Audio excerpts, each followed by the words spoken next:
আসসালামু আলাইকুম। তো বন্ধুরা সবাই কেমন আছেন? আশা করি ভালো আছেন। তো আজকে নতুন একটা রিঅ্যাকশন ভিডিও নিয়ে সবার মাঝে হাজির হলাম।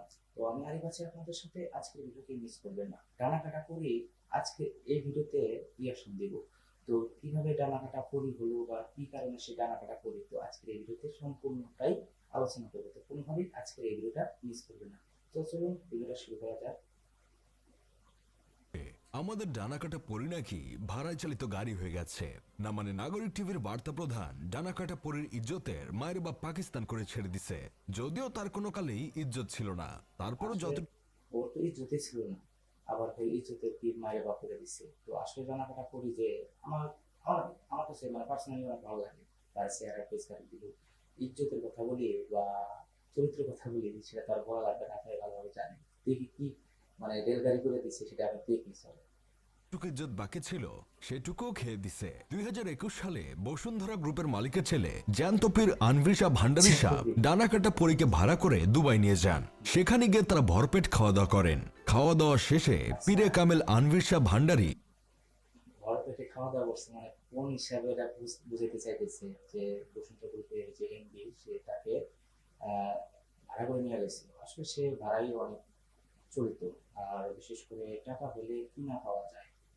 বাংলাদেশে যতটা চলচ্চিত্রের জগতে যতটা মেয়ে আছে না কেন বা নায়িকা আছে না কেন, তারা ভাড়ায় চালিত অটো রিক্সা যেটাই বলেন না কেন। ডানাকাটা পরীকে আওয়ামী লীগের সাবেক সংসদ সদস্য, এমপি ও প্রিমিয়ার ব্যাংকের চেয়ারম্যান পীরে ইকবাল দেওয়ানবাগে ভান্ডারির কাছে পাঠান একান্তে তালিম নেওয়ার জন্য।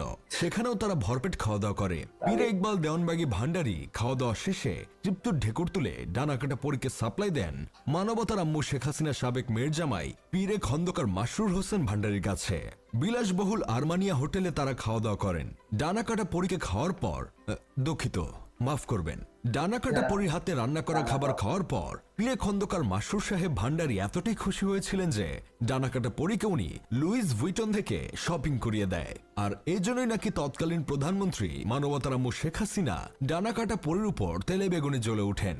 আর শেখ হাসিনা তখন আইন শৃঙ্খলা বাহিনীকে হুকুম দেন যে কোনো মূল্যেই হোক পরীকে ধরে যেন তার ডানা কেটে দেয়। ঠিক তখন তৌহিদ আফ্রিদির প্রিয় চাচু সকল নায়িকাদের তুমি তাকে প্রিয় চাচ্ছ যে ডিসি হারুন সাহেব, হারুন হোটেল নামে শুনছেন হারুন।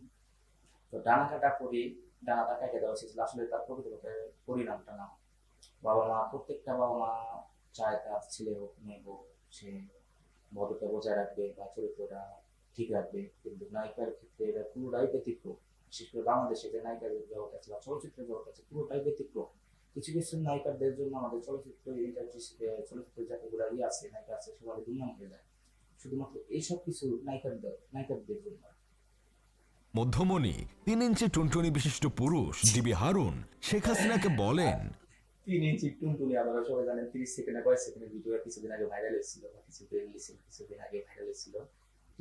টুনটুনি টুনটুনি পাখি আমরা অনেকে দেখছি, কিন্তু গান হচ্ছে আপনারা দেখছেন কিনা জানি না, কতটা বেশি জানাবে। পরীর তো ডানা নাই, তাহলে কাটবোটা কি? শেখ হাসিনা রেগে তখন বলেছিল, ডানা না থাকলেও নাভি নিচে চুল তো আছে, দরকার পড়লে সেই চুল কাটবা, তারপরও যে কোনো মূল্যেই হোক ডানা কাটা পরীকে ধরো। কথায় আছে মরার উপর খাড়ার ঘা। চারদিকে উৎপেতে ছিল আইনের লোক, এর মধ্যেই ডানা কাটা পরী নিজের গর্ত নিজেই খুঁড়েছিল। নাইট ক্লাবে গিয়ে লাল পানি সেবন করে ডানাকাটা পরী ব্যবসায়ী নাসির হোসেনকে মারধর করে, যার ফলশ্রুতিতে ডানাকাটা পরীকে পুলিশ গ্রেফতার করে 7 দিন সিদ্ধ ডিম থেরাপি দেয়। কিন্তু এতে ডানাকাটা পরীর কিছুই হয় না। না, যে জায়গা সুয়েজ খাল হয়ে গিয়েছে, যার ভিতরে টাইটানিক জাহাজও ডুবে গেছে, কতটা অপমানজনক কথাবার্তা বলছে যে তার নদীতে নাকি টাইটানিক ডুবে গেছে। শীতকাল লজ্জার বিষয়। তো প্রত্যেকটা বাবা মা বা এই ধরনের মেয়েদের যে বাবা মা গুলো আছে তাদের কতটা লজ্জার বিষয়। তো এমন কিছু সন্তান আমাদের প্রতিষ্ঠিত করতে হবে যেন সন্তান, প্রত্যেকটা সন্তানের বাবা মা উজ্জ্বল করে। এরকম উজ্জ্বলের দরকার নাই যে কিনা রসগোল্লার মতো। জায়গা দিয়ে সামান্য ডিম দিলে কি আর হবে।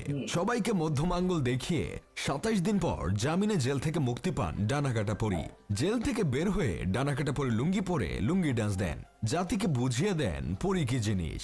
সেই মামলা তদন্তে যে পুলিশ এই কর্মকর্তা ছিল ডানাকাটা পরী বাংলাদেশের আইন শৃঙ্খলা এমনটাই হয়ে গেছে, সেটা হলো কি যে যে তদন্ত কমিটি গঠন করে বা যে তদন্ত জন্য যে পুলিশে পাঠায় সেই নাকি পরিপ্রেমে আসক্ত হয়ে যায়। তার রূপের আগুনে সেই পুলিশকেও বশ করে ফেলে এবং সেই পুলিশ কর্মকর্তাকে ডানা কাটা পরি খুলে সব খাওয়ান, মানে বক্স থেকে কেক খুলে সেটা খাওয়ান আর কি। আর ঠিক এটাই ডিবি হারুন সহ্য করতে পারেননি। উনি দাবি আমি তো মনে করছি যে কি খাওয়াই আমরা তো অন্যটা ভাবছি সে কেক খাওয়াইছে। করেন উনাকেও খাওয়াতে হবে, আর শুধু খাওয়ালে হবে না, তার সাথে ডানাকাটা পরীর প্রতিদিন মাঝরাতে ইমো ফ্রিল্যান্সিংও করতে হবে। বাধ্য হয়ে ডানাকাটা পরী সেটাও করেন এবং সময়ের অপেক্ষায় থেকে ঝোপ বুঝে কোপ মারেন।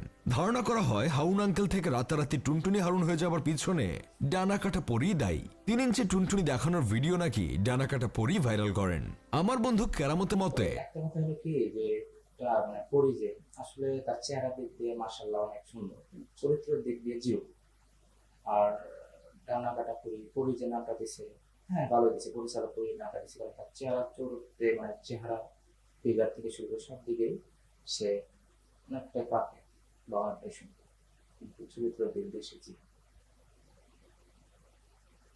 ডানাকাটা পরি এটা রাগের মাথায় করেছে, কারণ প্রশান্ত মহাসাগরে 3 ইঞ্চি সাইজের নৌকা নিয়ে হাবুডুবু করলে রাগ তো উঠবেই। যাই হোক, শেষমেশ আমি গোলাম হোসেন একটা কাজের কথা কই। ডানাকাটা পরি বনানীর যে ফ্ল্যাটে থাকে সেটার আনুমানিক দাম 10 কোটি টাকা। যেসব গাড়ি ব্যবহার করেন সেগুলোর দাম কয়েক কোটি। এত টাকার উৎস কোথায়?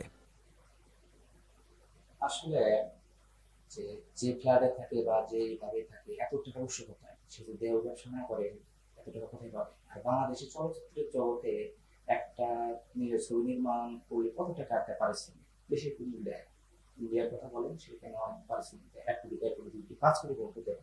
কিন্তু বাংলাদেশের চলচ্চিত্রের জগতের মধ্যে কতটা পারিশ্রমিক দেয়? সর্বোচ্চ 10 লাখ, 12 লাখ, 5 লাখ। তো এমন ক্যাটাগরি না যে সে হলো 10-5 লাখ টাকারই পাবে। প্রত্যেকটা নায়িকা থেকে শুরু করে সবাই দেহ ব্যবসার সাথে জড়িত। তো আমি একটা কথাই বলি, সেটা হলো কি, যোগ্যতা নিয়ে আপনারা নায়িকা নির্বাচন করুন বা নায়ক নির্বাচন করুন। তামিলনাড়ুর মধ্যে দেখা যায় যে নায়কের কোনো দেখতে অতটা সুন্দর না, কিন্তু তাদের অ্যাকশন বা অভিনয়টা অনেক সুন্দর। আর বাংলাদেশের কি দেহটা মিলাই দিলে প্রত্যেকটা পরিচালক সবাই তাকে নায়িকা বানায়। তো আমার কাছে আমার বাংলাদেশের চলচ্চিত্র জগতে যারা কাজ করেন, বিশেষ করে যারা পরিচালক আছে, তাদের কাছে আমার একটাই অনুরোধ, সেটা হলো কি, যোগ্যতা দিয়ে আপনারা বা অভিনয় যাদের ভালো তাদেরকেই এই ফিল্ম বা অভিনয় জগতে তাদেরকে আনুন। তাছাড়া দেহ দিয়ে যারা আসে তারা যেন কখনোই এই চলচ্চিত্র জগতে না আসে। দেহ ব্যবসা একদম কি বলবো, সবার বাংলাদেশে যতগুলো লোক আছে বা নায়িকা আছে সবাই দেহ ব্যবসা করে। এত কোটি টাকা ফ্ল্যাটে থাকে, কিভাবে তারা থাকুক শুধুমাত্র দেহ ব্যবসা করার জন্য? তো আমি আমি বাংলাদেশের একটা নাগরিক হিসেবে বলতে চাই, যতগুলো পরিচালক আছে বাংলাদেশে সবাই যোগ্যতা হিসাবে বা অভিনয় যারা পারদর্শী তাদেরকে আপনারা শুধু তাদেরকে নিয়ে আপনারা সিনেমা হোক নাটক হোক আপনারা তৈরি করুন।